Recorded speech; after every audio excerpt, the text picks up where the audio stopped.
नमस्कार फ्रेंड, मैं एस करण फिर आपके लिए हाजिर हूँ एक नया वीडियो लेकर। कल या परसों माननीय शिक्षा मंत्री जी मदन दिलावर जी ने झालावाड़ प्रवास के दौरान एक बयान दिया है और जो सबसे ज़्यादा युवा जिसका इंतज़ार कर रहे थे और जो शिक्षा विभाग में आने वाली जो भर्तियां हैं, जिसमें उन्होंने कहा है कि शिक्षा विभाग में 1,25,000 यानी ये जब RTI ने इन्फॉर्मेशन से निकाला है कि 1,25,000 पद खाली है, जिसमें फर्स्ट ग्रेड, सेकंड ग्रेड और रीट, इसके अलावा कंप्यूटर अनुदेशन और भी शिक्षा विभाग में जितनी भर्तियां हैं सबको मिलाकर 1,25,000 पद अभी खाली बता रहे हैं। और जिसमें झालावाड़ प्रवास में माननीय शिक्षा मंत्री जी मदन दिलावर जी ने कहा था कि अगले 3 साल, यानी उनके कार्यकाल को 1 साल तो हो चुका है, उनके कार्यकाल को 1 साल के आसपास तो हो गया है, अभी 1 साल कंप्लीट नहीं हुआ है लेकिन 1 साल हो जाएगा। तो अगले 3 साल में उन्होंने कहा है कि शिक्षा विभाग में एक भी पद खाली नहीं रहेगा।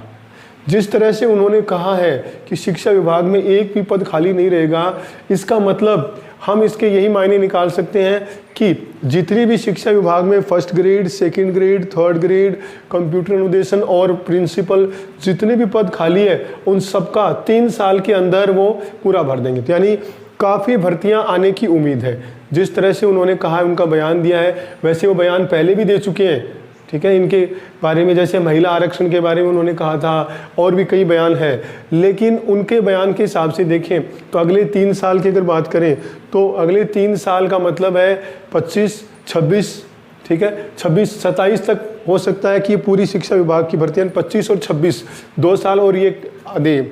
2.5-3 साल यानी 27 तक ये सारी भर्तियां जो है ये कंप्लीट हो जानी चाहिए। और इसके अलावा शिक्षा विभाग में कोई पद खाली नहीं रहने की बात करें तो अभी जैसे हमने निकाला, जिसमें देखा फर्स्ट ग्रेड में 17,285 पद खाली है, सेकंड ग्रेड में 25,502 पद खाली है, थर्ड ग्रेड में अभी 23,555 पद खाली है और अभी DPC होगी तो और पद बढ़ जाएंगे, ठीक है। तो जिस तरह से न्यूज़ आ रही है उस तरह से लग रहा है कि फर्स्ट ग्रेड में थर्ड ग्रेड में भी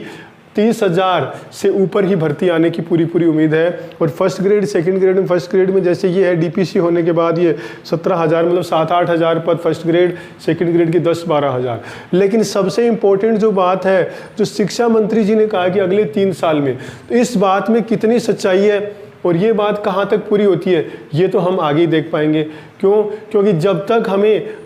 विज्ञप्ति नहीं आ जाती और जब तक हमें पदों का सही विवरण नहीं मिल जाता तब तक हम इस बातों पे, ये बातें हमें एकदम सच्चाई सी नहीं लगती। ये बातें हमें तब पता लगेगा जिस दिन विज्ञप्ति आ जाएगी और विज्ञप्ति आने के बाद ये बता दिया जाएगा फर्स्ट ग्रेड में कितने पोस्ट पे आई है, सेकंड ग्रेड पे कितने में आई है और रीट में कितनी आई है। जब ये सारी चीज़ें हमारे सामने आ जाएगी हम युवाओं को तो तब विश्वास होगा। अभी हम सिर्फ उम्मीद लगाए बैठे हैं और कि हम ये भर्ती आएगी, और ऐसे करते अगस्त की बात थी, सितंबर भी आ गया कि पात्रता के लिए तो कह रहे थे अगस्त में आ ही जाएगा, लेकिन अभी तक इसकी कोई न्यूज़ नहीं है। तो हम अगर माननीय शिक्षा मंत्री जी की बातों पे विश्वास करें तो हो सकता है कि 25-26 ये उनका भर्तियों का ही काल निकलेगा और इसमें ज़्यादा से ज़्यादा भर्तियां शिक्षा विभाग में आएगी। क्योंकि ज़्यादातर हम युवा शिक्षा विभाग के अलावा पटवारी और भी तैयारी कर रहे हैं, लेकिन हमारा देश शिक्षा विभाग में जो तैयारी कर रहे हैं, जो टीचर बनने के जो सपने देख रहे हैं, उनके लिए ये है कि ज़्यादा से ज़्यादा भर्तियाँ आने की उम्मीद है। अब माननीय शिक्षा मंत्री जी की बातों में कितनी सच्चाई है ये बात तो हमारे सामने, या हमें यकीन तब होगा जब हमारे सामने इनकी विज्ञप्ति आ जाएगी और इनकी पोस्ट सामने आ जाएगी। लेकिन मैं आपसे यही कहना चाहूँगा कि हम युवाओं से जो तैयारी कर रहे हैं कि हमें इन चीज़ों से ज़्यादा अपनी तैयारी पे ध्यान देना चाहिए। क्योंकि हमारे हाथ में तैयारी है और हम अपनी एजुकेशन शिक्षा को जितनी धार जितनी पेनी कर सकते हैं वो सिर्फ तैयारी करके ही कर सकते हैं, ठीक है। भर्ती कब आएगी, हम ये पोस्ट देखते हैं, हम इसे सारे ध्यान रखते हैं, आज शिक्षा मंत्री जी ने क्या कहा, माननीय मुख्यमंत्री जी ने क्या कहा, लेकिन हमारे हाथ में जो है वो है सिर्फ बुक, यानी हमारे हाथ में हमारा जो हथियार है वो सिर्फ हमारी पढ़ाई और तैयारी है। भर्ती हो सकता है थोड़ा आगे पीछे हो जाए, लेकिन शिक्षा मंत्री जी के बयान से और उन माननीय मुख्यमंत्री जी ने भी कहा था कि मैं युवाओं को ज़्यादा से ज़्यादा रोजगार दूंगा और आपको चिंता करने की ज़रूरत नहीं है। तो उनकी बातों पर अगर विश्वास किया जाए तो हमें यही लगता है कि वो ज़्यादा से ज़्यादा भर्तियाँ निकालेंगे और समय लगने की बात ऐसा है कि समय ऐसा है कि कोई भी चीज़ है, अगर भर्ती निकाल रहे हैं उनकी डीपीसी करेंगे, पूरा प्रोसेस निकालने के बाद, पूरा प्रोसेस करने के बाद अगर भर्तियां निकाली जाए तो भर्तियों में उलझने का भी कम डर रहता है। अगर आनन फानन में निकाल दी जाए तो हो सकता है और कोई लफड़ा हो जाए। तो इसलिए अच्छा यही है कि उनको एकदम अच्छी तरह से 1 महीने 2 महीने पूरी प्रोसेस करने के बाद हम चाहते हैं कि एग्जैक्ट और अच्छी हमें निष्पक्ष भर्ती चाहिए, जिसमें बिल्कुल निष्पक्ष हो, ईमानदारी से चाहिए, क्योंकि पिछली जो भर्तियां हैं वो भी अभी उलझी हुई है, उनका रिजल्ट रिवाइज हो रहा है। तो ऐसा हमें नहीं चाहिए, क्योंकि युवा हमें रोजगार कितनी मुश्किल से मिलता है, और जब एक बार रोजगार मिल जाता है, एक बार मानो हम कहीं में से कोई सरकारी टीचर में सेलेक्ट हो जाता है, उसके बाद अगर उनके एबिलिटी पे या उनकी भर्ती प्रक्रिया में अगर उंगली उठाएं तो बहुत तकलीफ होती है। तो मैं ये चाहता हूं कि चाहे महीने एक और भी लग जाए, हमें कोई दिक्कत नहीं है। माननीय शिक्षा मंत्री जी और माननीय मुख्यमंत्री जी को कहना चाहूँगा कि चाहे समय आप और ले लें, लेकिन पिछली सरकार या पिछली की तरह आप ऐसा ना कीजिए जिससे भर्तियाँ उलझती रहे। और जो युवा बेचारे जिनको रोजगार मिल चुका है, देखो जिन्होंने अपनी मेहनत से रोजगार पाया है, ठीक है, उनके अगर आगे पीछे क्वेश्चन होने के बाद अगर उनमें अगर उनकी भर्ती पे या उनकी नौकरी पे संकट आता है तो ये वाकई बहुत दुख की बात है।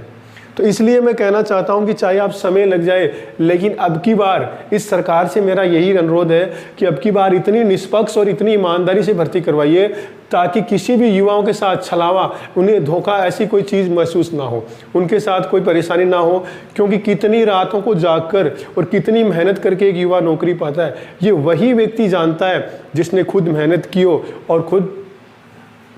परीक्षा में पास हुआ हो। तो अब तो हम शिक्षा मंत्री जी और माननीय मुख्यमंत्री जी के बयान पे ध्यान करते हैं। हमें भी एक दिन रोज सुबह उठते यही देखते हैं,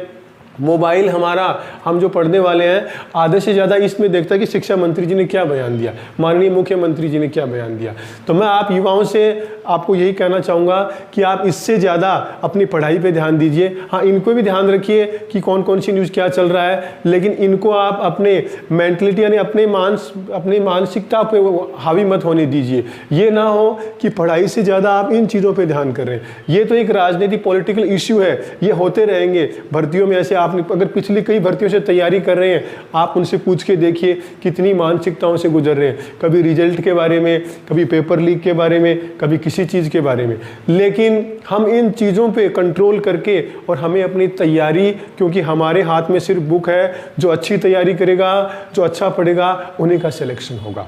और ये जो नेगेटिव जो चीज़ें हैं ये आती रहेगी, ये हमेशा जब कोई चीज़ अगर अच्छी होती है तो उसके साथ बुरी चीज़ें अपने साथ साथ चलती है, लेकिन उन चीज़ों को हमें नज़रअंदाज करना ही पड़ेगा, क्योंकि हम क्या कर सकते हैं, हम युवा सिर्फ मेहनत कर सकते हैं। तो मैं इनको